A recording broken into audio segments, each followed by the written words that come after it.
Welcome to Exceptional Undergrads, a podcast where we explore the tools, actions, and habits of young adults who've achieved exceptional levels of success at a young age. My name is Jack, and I strive to provide listeners with inspiration that can be applied in your own lives, as I believe it is within the capabilities of any young adult to achieve exceptional success at a young age. All resources mentioned in the episode can be found at our show notes page on our website. Now let's jump right in and learn some practical advice from the dorm room next door.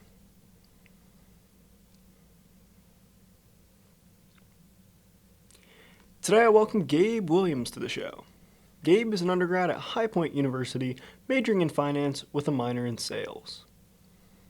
Gabe is a big advocate for financial literacy and fitness. In this episode, Gabe and I explored insights on how he created a mindset conducive to success, the importance of financial literacy as a college student, putting your oxygen mask on first, the importance of trust in relationships and in business, as well as much, much more.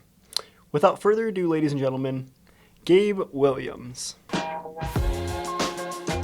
Today I have with me Gabe Williams. Gabe, how are you doing? I'm doing good. Thank you for having me, Jack. Of course, I'm excited. Would you like to start off and tell the listeners a little bit about yourself? Yeah, for sure. So I'm Gabe Williams from a small town called Mason, Michigan, right in the middle of the mitten. And I'm a junior, finance major, sales minor here at High Point University. I'm really passionate about financial literacy, big advocate for empathy, and I'm a huge advocate for fitness and healthy well-being. So that's just a little bit about me, just to give you a little gist, but I'm sure we'll get more into that. All right, this is a quote that I have actually from you last year that you told me. Oh boy. Switching your habits, but not your mindset, is like cleaning your entire room and not making your bed. In your opinion, how important is mindset when it comes to setting yourself up for success? I think mindset is one of the most important things that you're able to control. There's a lot of external factors that you're not able to control, and so those are the type of things you don't want to worry about, but mindset is one of those things where you are able to conquer your own mind. Whatever you set your mind to, and you are a great example of this. You say that you're going to do something, you have to trust in yourself and commit to that statement to do it, and that's going to produce a lot of self-efficacy in your brain. It's going to fuel your brain. So that quote, which was just kind of funny, just kind of goes to show, like, if you say you're going to do something and you only do it halfway, or if you say you're going to have a good mindset, if you say, I'm going to start going to the gym, I'm going to start being healthy, and then you're having a cheat meal every 2 days, are you really making that mindset change? The answer is no. The mindset change is combining that mindset with the actions. It's not just a verbal. It's not just thinking, I'm going to ace this test. It's thinking, how am I going to ace this test? What are the actions that I can take to ace this test? How can I start setting myself up mentally, but also physically, to achieve what I want to from my mindset? And so that was something that I really struggled with last year, of course, with all the stuff that I went through. And I was in such a bad place. I had a terrible mindset. I had wanted to change. I had the mindset that I wanted to change and I wanted to do better, but none of my actions followed that.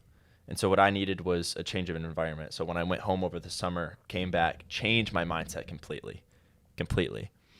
And that really set me up for success this semester, which is why I started a new job. I'm a personal trainer now. Had a great interview the other day for an internship for Fidelity in Charlotte, just to name a couple things. But those are things that I had wanted to do, and instead of just saying, well, I want to do them, but like I don't know how I want to get there, I took tangible and actual steps to achieve those things. I went out of my way. I sought after my boss. I had emailed her, I had applied, didn't hear anything, so I went to her boss and said, yeah, I haven't heard back from her. I need you to talk to her. And 2 minutes later, I get an email, and she goes, sorry, didn't see your email. Let me see what I can do. And I got the job. So it's just going above and beyond having that mindset, but also at the same time taking those actions that go with your mindset that are crucial. How would you say that you've cultivated a mindset that's conducive to success here in your life now and in college? I would say it's figuring out your goals, figuring out what's fulfilling for you. Obviously, everybody's different. For me specifically, it goes back to empathy and financial literacy. Those are two things that I want to embody in my career. Empathy and fitness is more a day-to-day thing. So adjusting my mindset to that. So instead of having it be almost like a job to go to the gym, for me, it's a habit. So it's something that I have to do. It's not something that I dread. It's something that I see it as an opportunity. Like I get to go to the gym, not I have to go to the gym. I get to go to the gym. So changing the way that you think about things that you want to achieve. And like I said, it's going to be different for everybody. Everybody wants to do different things. For you, it's this podcast. For someone else, it might be they want to be really good at sales. They want to be really good at real estate. So they're going to have to switch their mindsets in the sense of what can I do to achieve XYZ in this field, in this specific aspect of my life.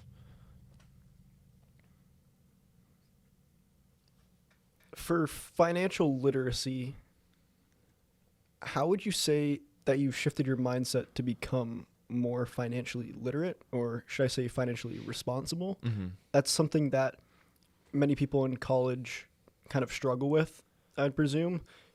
I think it comes down to seeing the bigger picture. I think especially in college, you want to be in the now, which is good. You want to be in the now. You want to be present in your current situation. But at the same time, you need to be thinking ahead. And so for me, when I was around 16 or so, especially in middle school, I just had a knack for financial math, which I think has started me kind of down this path. So I've always been someone who wanted to understand how money moved and how I could make money work for me. So for me, it was reading financial literacy books. It was watching YouTube videos. It was doing all sorts of things to just learn more about it, even if it was just a little bit at a time. And the moment I turned 18, applied for a credit card, opened a Roth IRA, started setting myself up for financial success later on. So I'm thinking long term, because at the end of the day, I want to be financially stable, not just for myself, but for my spouse, for my kids, to build generational wealth. And I think that's what a lot of people struggle to see in college, because you want to have fun, but you also need, like, this is a learning opportunity. You're in college to learn, to build your career, to set yourself up for success. So you need to be doing that in more aspect than one. You need to be doing, obviously, education, which is why we're in college, but you need to be doing things outside of that to also set yourself up for success. So for me, that's financial literacy. So that's educating myself and wanting to educate others on how to build your credit score, which credit cards are a scam and which credit cards are, better. How to open a retirement account. What's the difference between a 401k and a Roth IRA? Those are things that a lot of people, I don't think, learn until later on in their life, when it's not too late. It's never too late, but they learn later on when they could have been setting themselves up since the moment they were 18. So for me, I have automatic contributions to my retirement account every month. I personally diversified my retirement account. So things like that I've learned and picked up along the way, from reading, from podcasts, from YouTube. This is all out there. Like this isn't hidden. This isn't a secret. This is all like public knowledge that a lot of people just don't know where to start. And so that's why I want to educate people on financial literacy.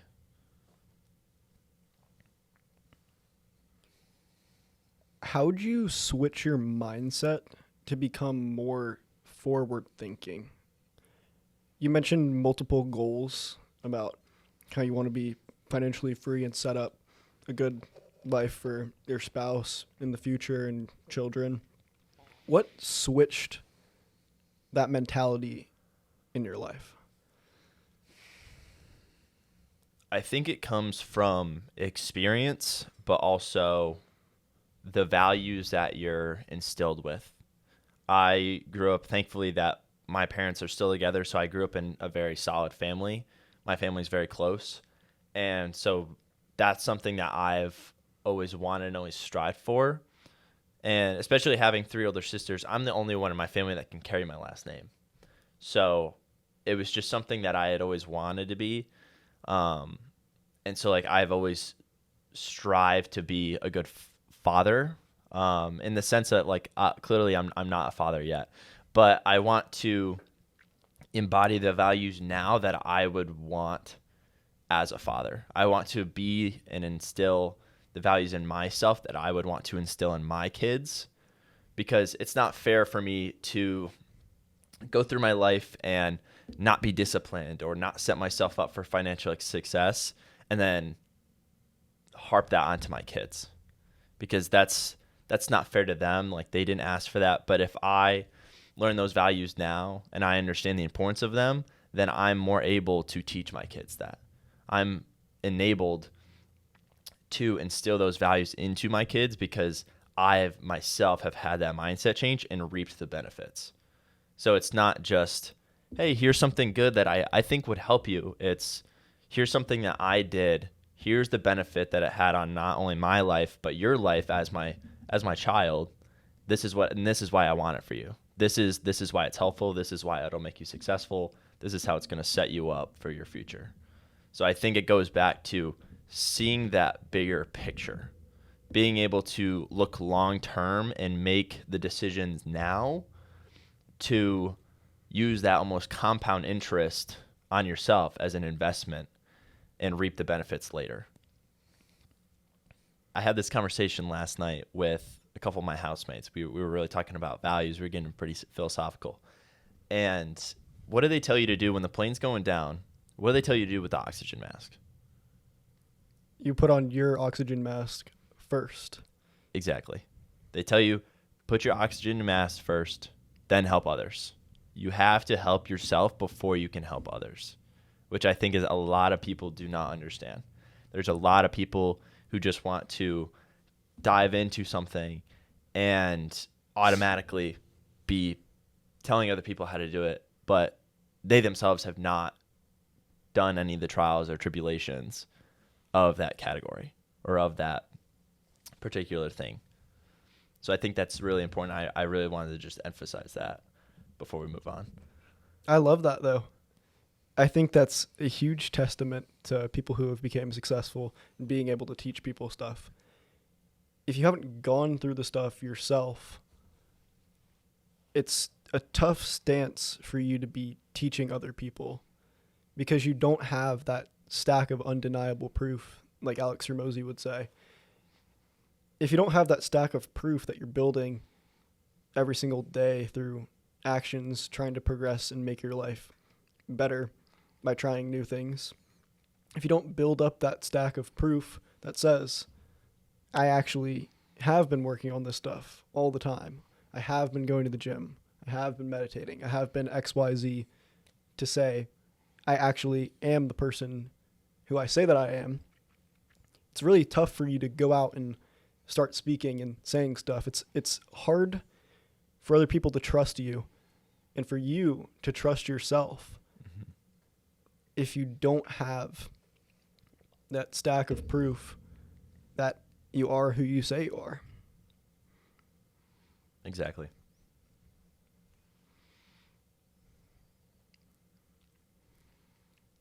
What do you think really motivates you nowadays to strive towards some bigger goals in the future? It's a really good question. So I think being a father for me is one of my end goals. I think it does, for me personally, provide purpose for my life. However, there's things that are driving me now that give me purpose, and then there's things like that give me purpose in the future. They give me future purpose. And tying back into conversation I had last night with a couple of my housemates, yes, I want to be a father, but the whole point of setting myself up for success financially and utilizing compound interest and utilizing the knowledge that I've learned over the past couple of years and continue to learn to set myself up for financial freedom is to bless other people, to help other people. I would rather make $2 million, for example, and not really enjoy the job that I have, but be able to provide for my family to live comfortably and be able to bless other people, to be able to give back to my communities, to be able to donate, to be able to give to nonprofits to help other people who are less fortunate than myself. There's a quote in the Bible, and I can't quote it for verbatim, but it's essentially, it's harder for a wealthy man to get into heaven than a camel through the eye of a needle.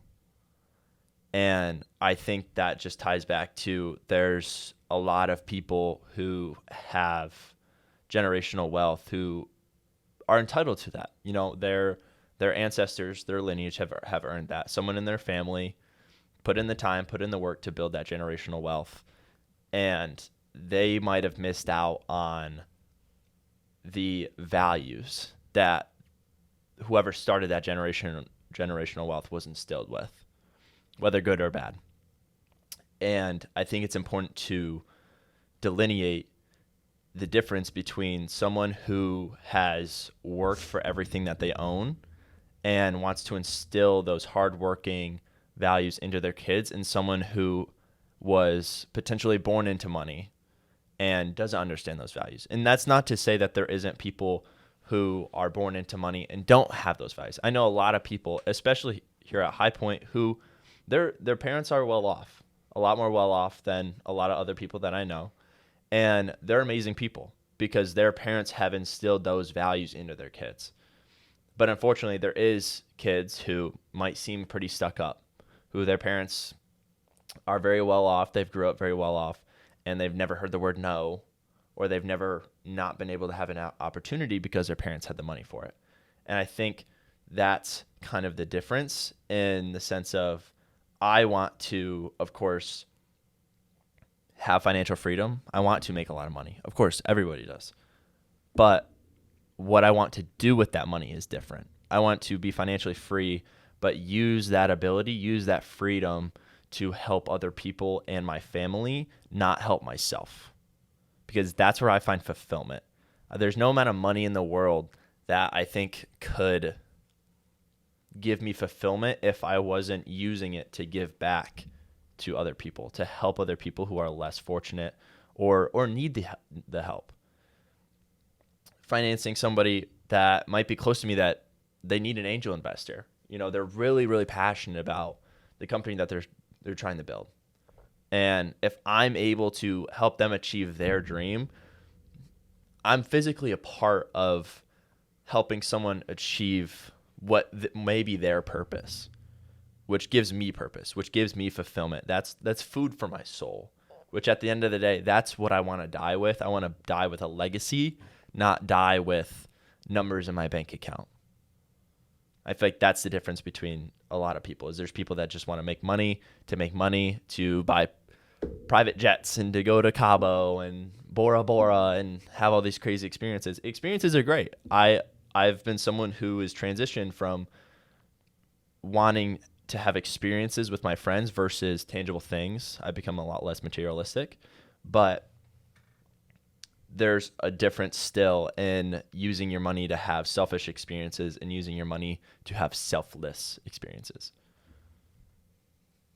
As I've focused less on trying to impress other people, to care about what other people think, to keep my standard of the technology that I have or the clothes that I'm wearing or things that can be perceived by other people as like materialism and whatnot.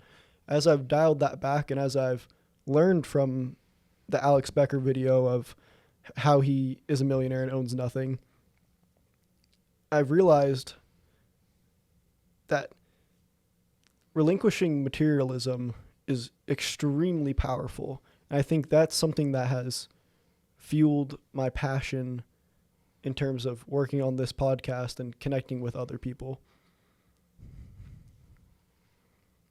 I agree. I completely agree. I think being able to separate yourself from things and focus more on the spirituality of things and fulfillment as a whole for yourself, like for you as a person, and not the things that you wear, the things that you have, the things that you can hold in your hand, but it's the things that are in your head, the things that are in your heart, the things that you're pursuing for yourself and for nobody else.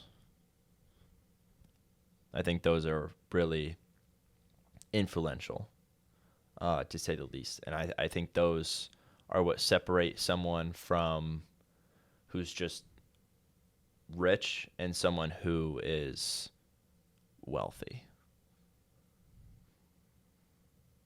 I love how you said that at the end. I was going to immediately contribute the exact same thought that you said. Diving more into spirituality, into faith again, and really understanding what you value in life away from materialism is massive. This semester, I started to go to church again for the first time in a while, and I think becoming closer to God through going to church once a week again, which is something that I grew up doing with my family, but not. I kind of lost sight of it for a while. Mm-hmm. To get back in the routine of going to church and actually disciplining myself to go, which is something that I hadn't done in forever.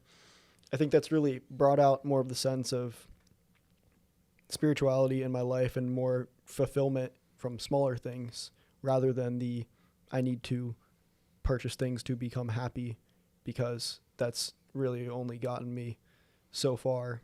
And to be fulfilled in a sense of away from materialism and more spiritually through relationships and experiences with people rather than I need things because I need to spend money just to keep up with other people, I think is a really weak mindset to have, and it doesn't cultivate success in the areas of life that I would like.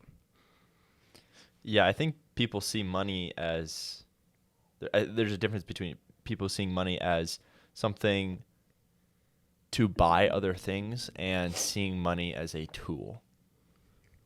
Using money as a tool. So using it to make a difference is using it as a tool. Using it as a way to facilitate change and not just a commodity. It's not just to buy things, but it's a way to make other things happen. It's a way to unlock other doors to achieve that spirituality.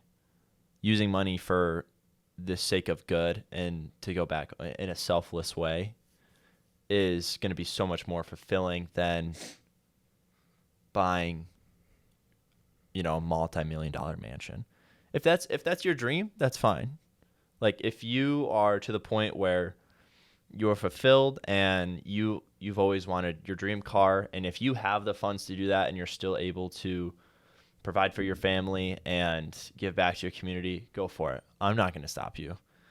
You're to the point where I wish I was, So in that sense, not buying things is not always an evil thing. I think there's an extent. I think having 12 cars, but you hate your life is not the way to live. But I think driving a Honda Civic and loving your life, having that car fully paid off, but setting yourself up for financial success, I feel like that's a way to live. That almost goes back to, we have a professor here, Dr. Slater. He's my managerial accounting professor. And I've talked to him a little bit and talked to him about life and setting myself up for success, because he worked for PwC, a big accounting firm, and was making over $500,000 a year.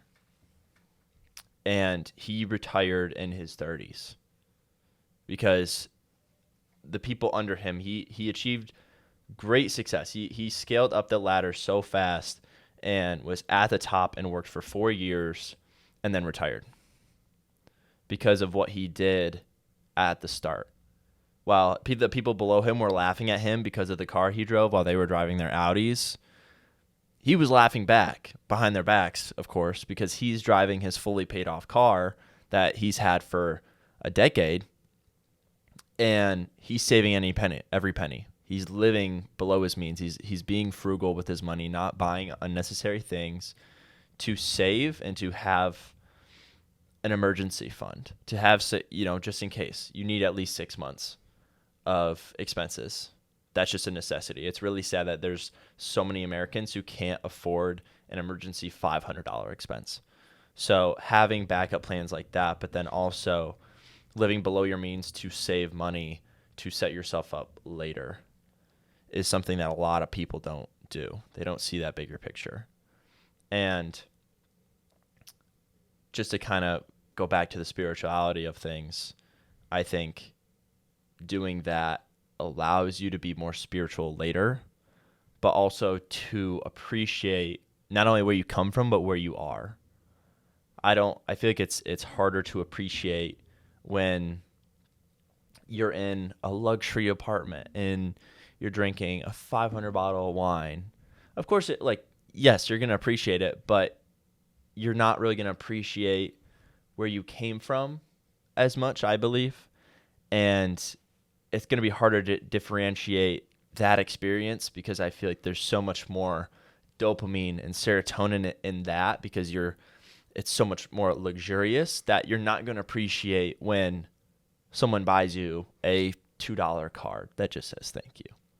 So I think being able to separate those things and understand that someone mailing you a card just to say thank you for an interview or a happy birthday card is more meaningful and has more fulfillment for your soul than some crazy luxurious experience that's selfish. So tying back to the selfish versus selfless actions, I feel like being selfless not only sets you up for success later on in life by, like you said, helping people. I think you become more successful by helping other people become successful. I just think there's a difference between someone who only wants to care for themselves and someone who only wants to care for others. I think you need to find that balance between taking care of yourself first, the put your oxygen mask on before you help anyone else, and helping other people. Because, yes, helping other people become successful is going to help you become successful. It's going to bring you joy. You don't get that position of helping other people without going through something yourself to make sure that you have the ability to help other people. And you have to continue to maintain the how can I improve myself before I help other people first, in my opinion. I think having a routine is crucial. I think that's what makes you so successful and so efficient, is your very routine. And I do something similar. I wake up at 8 almost every day. Today I slept in a little bit, and I woke up and I felt like I wasted my morning. And I was frustrated with myself because I forgot to set my alarm. And you're just reducing the amount of variables that can really mess up your day by having a routine. During the week, I'm eating breakfast at the same time, at the same place. I'm eating lunch usually at the same place, and I'm getting dinner from the same place. So I'm making those decisions ahead of time in my routine to reduce the amount of decisions I have to make throughout the day. And that's keeping my willpower. We talked about this in my ACE certification class. I'm taking a course to get certified as a personal trainer. And what we talked about in our last session was willpower, and how willpower, especially for new clients, is hard to come by. And no matter what, willpower will diminish. But there are things that you can do to slow that process. And so by having a routine, by having to make less decisions throughout the day, you're keeping that residual willpower for those activities that you needed to, for those passion projects, for your schoolwork, for your extracurriculars, whatever it may be that you're trying to pursue. You need that willpower, you need that drive for those activities. And so by reducing the amount of things that you have to think about throughout the day, you're more enabled to focus on the things that you want to, which I think is crazy beneficial. And so that's why I think separates someone like you and I and other people on this podcast who have been successful in what they're pursuing is, I think one commonality is that they have a pretty consistent routine. They're doing things every day, if not every week, if not every month, that is not the same, but is very similar.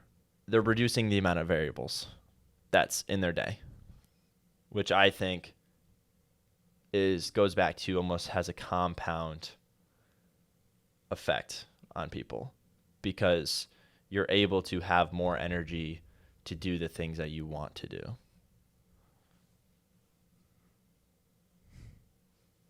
Routines are massive, though, because they set you up with the consistency. Like you said, it removes distractions, it removes variables from your life, because I know I'm waking up at this time, I'm doing this, I'm doing that. Like, for example, for me, like I'm waking up, doing some sort of morning routine, I'm doing some work before I have class, I go to class, doesn't matter when the class finishes, I'm going to lift afterwards. Then before 11 or something o'clock, I'm done with everything that I need to do, and I have already finished a whole bunch of stuff. There's no variables thrown at me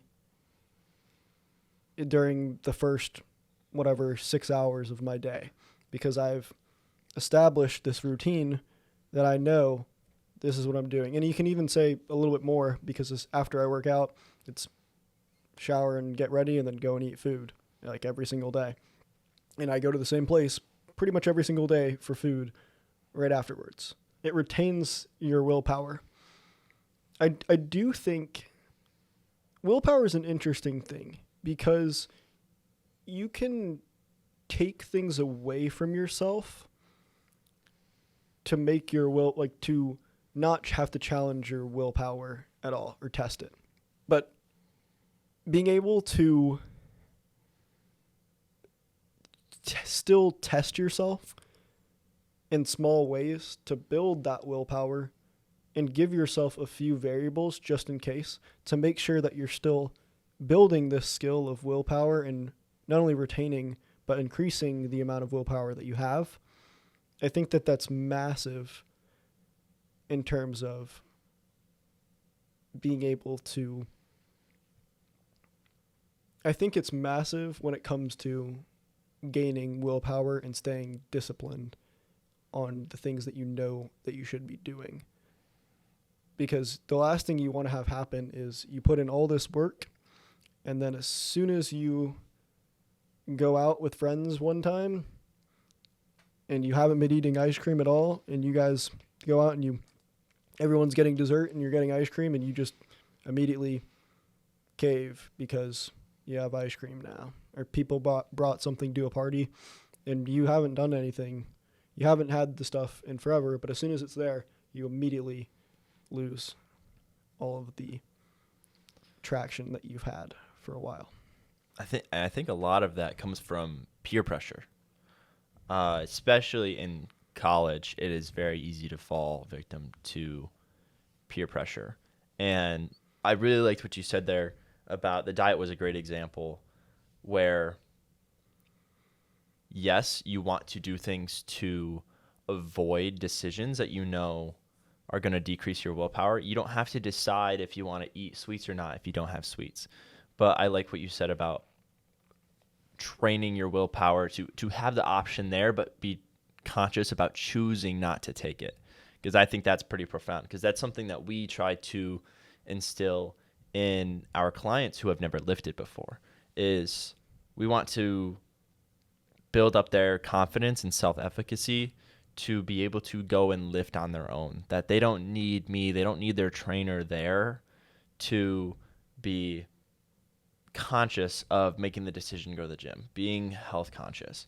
They don't need that. But at the same time, they need to have the willpower to not relapse, which is something we also talk about in trying to train our clients and not to relapse, because there's positive, negative reinforcement, or there's positive reinforcement, negative reinforcement, relapse, and extinction. And so you don't want your clients to relapse. You don't want them to have a period where they might get really busy and they don't go to the gym for a week. And then the moment that they have time for the gym, they're not thinking about that. So they just relapse.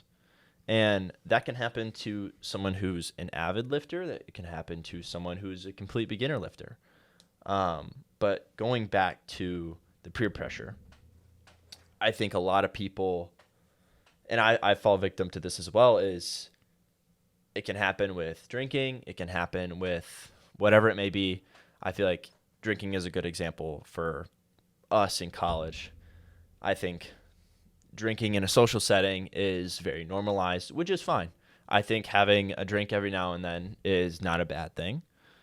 However, if someone makes a commitment where they don't want to drink or they don't want to go out and their friends are bugging them, they're pushing them to go out, they're handing them a drink, it's hard to say no, but you need to be aware of the people around you who, if you tell them no, that they're not going to keep pushing you because they're your friend. And I think that's what separates someone who is truly your friend and someone who is just kind of like there, who's someone just kind of around. I have no issue with people wanting to have fun, right? But if you make a commitment, you need to stick with that commitment. If you say, I'm not going to drink tonight because I have a test tomorrow and it's Thursday night and your buddies are going out and they're like, come on, like, come out. Like, you know, you have that test tomorrow. Like, you've made the conscious decision and you've said to yourself, I have a test. I can't be drinking tonight. And then you fall victim to that peer pressure. You're relapsing. You're letting them take over your willpower. And you need to have that willpower to make those tough decisions, because if you can't make that decision for yourself, who's to say that you're going to be able to make important and crucial decisions for your life or other people's lives in the future? You need to be able to delineate between choosing an action that is just peer pressure, that's a relapse, and something that's going to benefit you. I think it's learning how to say no. Learning how to actually say the word no to people is a tough thing that I'm personally still working on. I find myself telling people maybe all the time. I'm a man of my word to where if I tell people yes, I'll be there. I'll come through. I will. I at this point, I genuinely feel I do that. I'm a man of my word. I will come through. I have that trust to people to where if I give them my word, I tell them yes, I'll come through. In the situations where I know I don't want to make this decision and I want to just tell the people no, sometimes I'll balk and I'll say maybe, to not give them a straight sense of no, I don't really care. And I think if you just tell them no, I can't make it immediately, it saves that feeling of like untrustworthiness and like saying it hurts like that relationship that you have with people because you weren't just upfront with what it was. I think you build more trust by, like you said, being delineated in saying either yes or no. I would rather do business with someone who's black and white and not someone who's gray.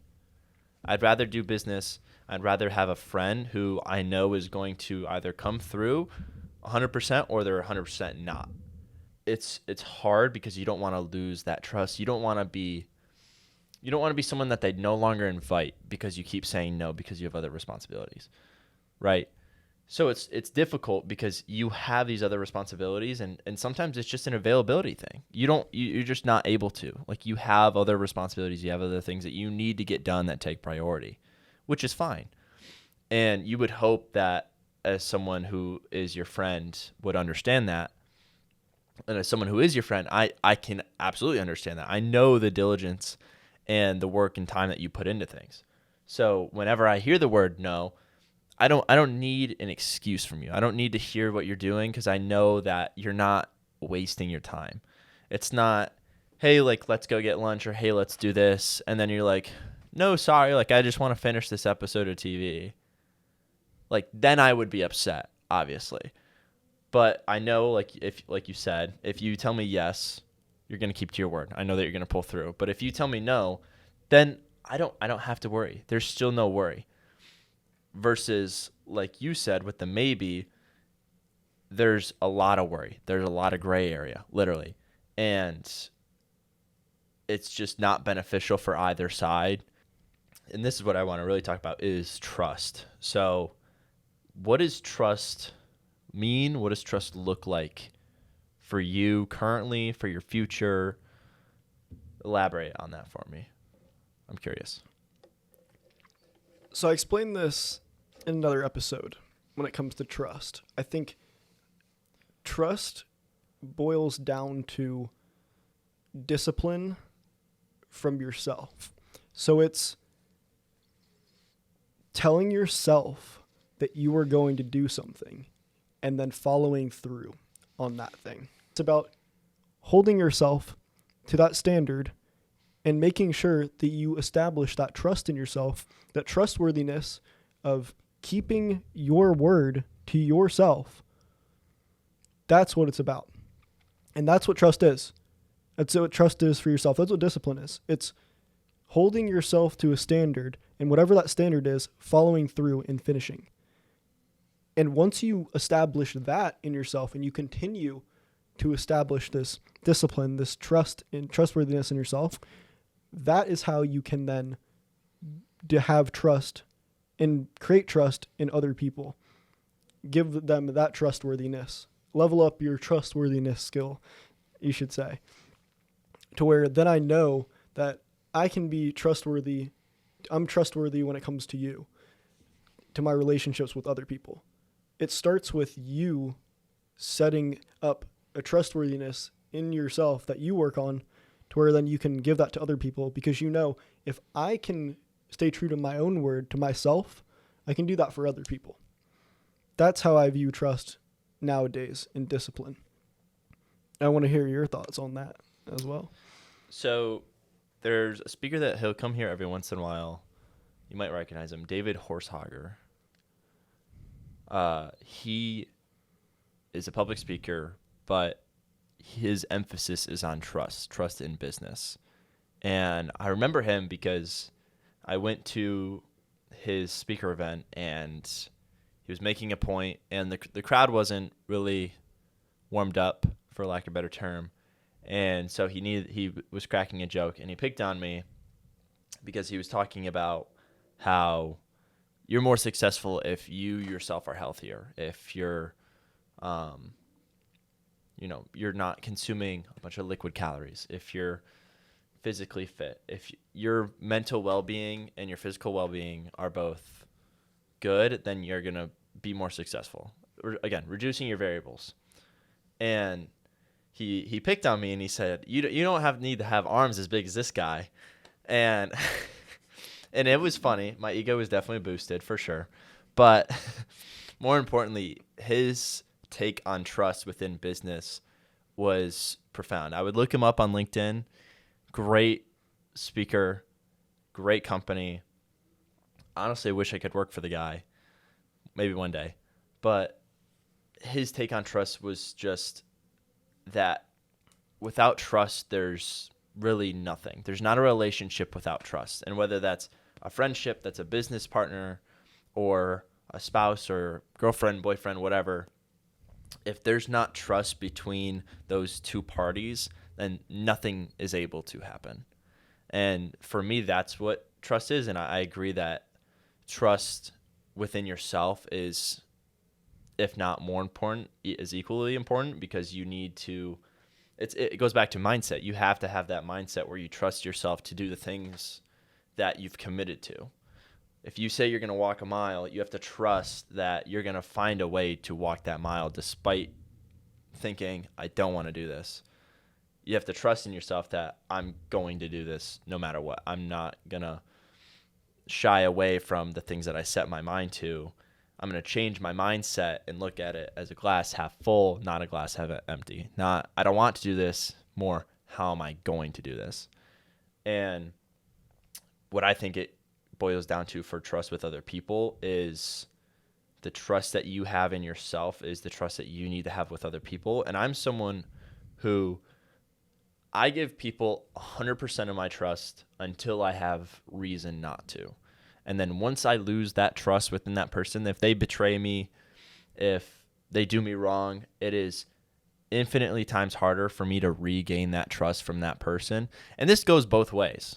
I'm not saying that I'm perfect. I'm not saying that I've had instances where, I've had to lie to someone for either their own good or my own good. Things happen. That's life. But I think it's important to recognize that trust is a commodity, and it's not easy to come by, especially once it's lost. It's really, really hard to get back. And I think that's more important than anything is people, I think, sometimes treat trust as a given, and it's something that needs to be earned. It's not something that's owed. I don't owe anybody my trust. I don't owe anybody anything, but I have to earn my trust just as much as someone has to earn mine, which I think is important.